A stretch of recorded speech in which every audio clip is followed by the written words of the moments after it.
Le sujet qui nous a intéressés, c'est de comprendre pourquoi nous avions des défauts dans des verres que nous utilisions dans des lasers de puissance. Et ces verres, une fois abîmés, au passage d'un faisceau laser, deviennent inutilisables. Et ces verres sont très chers et donc doivent être remplacés quand ils ont des défauts.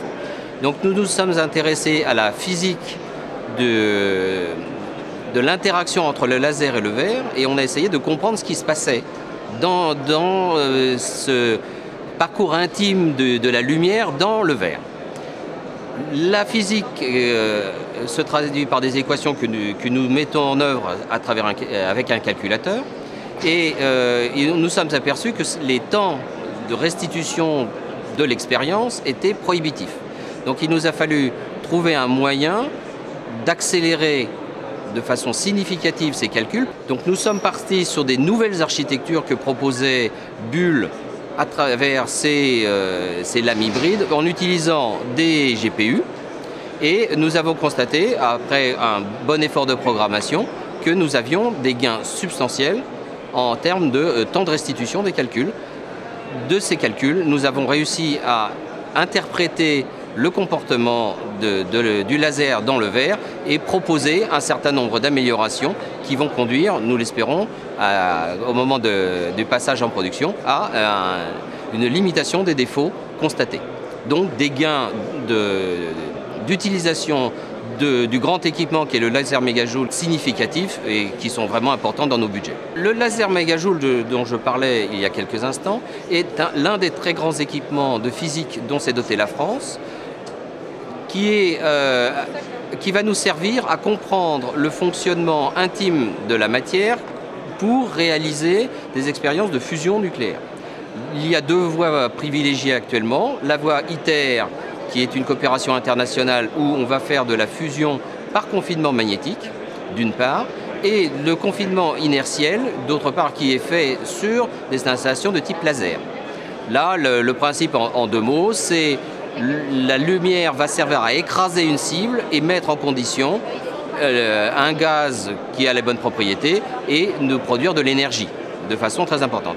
Et cette installation a besoin d'un certain nombre de parois d'optique pour séparer certaines chambres et c'est ces parois qui nous posent problème aujourd'hui au passage du laser à travers ces parois. Donc la simulation numérique pour nous est un des piliers qui nous permettent d'avancer dans la science.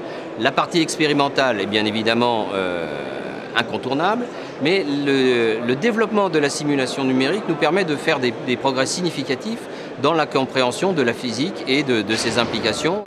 Aujourd'hui, nous sommes à l'ère du pétaflop, donc on est à 10 puissance 15 opérations par seconde, ce qui paraît gigantesque, mais qui en fait est tout petit pour donner une vision macroscopique de ce qu'il se passe dans la réalité. Donc aujourd'hui, un physicien a besoin de machines toujours plus puissantes, simplement pour représenter correctement le monde qui l'entoure. Et ça, c'est un défi majeur. Dans le cas qui nous intéresse, la simulation que nous avons réalisée ne représente que 1 mm². Il faudrait pouvoir simuler le comportement de la plaque de verre qui fait de l'ordre de 40 cm par 40 cm, ce qui est complètement inaccessible avec les calculateurs d'aujourd'hui. Donc il y a une marge énorme de progression et là notre collaboration avec Bull est très importante pour essayer de concevoir les nouveaux calculateurs, les nouvelles générations qui vont prendre en compte les nouvelles architectures, les nouveaux modèles de programmation, les nouveaux algorithmes, etc. Le prix Joseph Fourier qui nous est décerné aujourd'hui est pour nous l'achèvement d'une grande aventure et d'une grande aventure internationale. Nous sommes une équipe de 4 chercheurs, je dirais très différents les uns des autres. Tout d'abord, c'est l'aboutissement du travail de la thèse de Sarah Mauger, qui est une jeune docteure maintenant, et qui nous a apporté énormément d'énergie et d'intelligence et de finesse, qui nous a permis de comprendre des phénomènes que nous ne comprenions pas depuis 20 ans. Ensuite, nous avons eu la chance de travailler avec Stefan Sübkin de l'Université d'Iéna, donc d'Allemagne, et qui nous a apporté une dimension internationale et aussi un regard un peu différent et qui nous a permis de nous poser des vraies questions. Et puis je travaillais avec mon ami Luc Berger, physicien émérite, qui a apporté la rigueur scientifique nécessaire à ces travaux. Et moi, j'ai apporté le savoir-faire sur l'aspect purement informatique qui est nécessaire pour que cet ensemble de synergies aboutisse au résultat tout à fait extraordinaire que nous avons pu acquérir. Le prix Bull Joseph Fourier, pour nous, est aussi un signe qu'il faudrait que l'Europe s'équipe plus en HPC et pousse encore plus loin l'effort qu'elle a commencé à entreprendre doucement. C'est un effort qu'il serait intéressant de poursuivre dans les années qui viennent. Je ne sais pas quelle pourrait être la durée, mais c'est quelque chose qui est très très motivant pour les chercheurs et je pense que c'est aussi une très bonne façon d'associer le financeur qui est Gensi, le constructeur Bull et les chercheurs du CEA, de façon à ce qu'il y ait un véritable écosystème indigène à l'Europe qui soit mis en place.